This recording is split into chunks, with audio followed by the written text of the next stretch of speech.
As reports of the first American casualties in this illegal war with Iran are announced, I want people to keep in mind that the casualties are probably a lot worse than is being reported. Now, I'm not saying that there's a bunch of people who've been killed in action who it's not being reported. What I'm talking about specifically is injuries, and particularly the invisible ones that Donald Trump doesn't recognize as legitimate.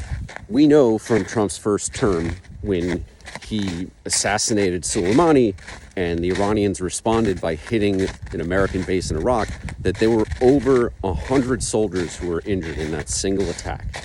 And that was just one attack on one target. We have seen days and days of American military bases getting bombed. And we've also seen multiple attacks against American embassies. So it's not just American troops, it's American diplomats. So just remember that Trump has a history of minimizing casualties among American troops who he has put into harm's way. And when news breaks of their injuries, he dismisses them and says, oh, they just have headaches, they're fine. Traumatic brain injuries can be life-altering experiences that can lead to a career just being completely decimated, families being destroyed. A personality can completely change because of a traumatic brain injury from a rocket or a missile or a drone strike or any other large explosion.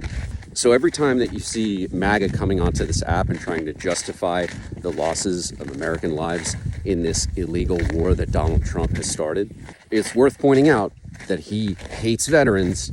He calls us suckers and losers, and specifically, that comment about calling veterans suckers and losers, that was at a cemetery for troops that were lost in Europe during World War II. So he's talking about the people who died fighting Nazis are suckers and losers.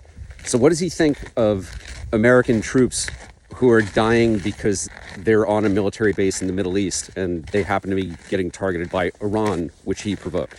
If the heroes who died fighting Nazis, literal fucking fascism in Europe during World War II, if they're suckers and losers, and a lot of them were drafted, by the way, what does he think of the volunteers who signed up for this shit?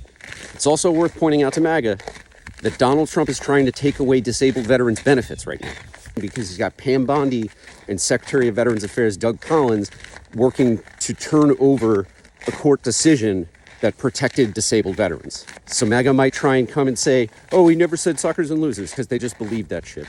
But they cannot refute the fact that Donald Trump's administration is right now trying to get courts to overturn protections for disabled veterans.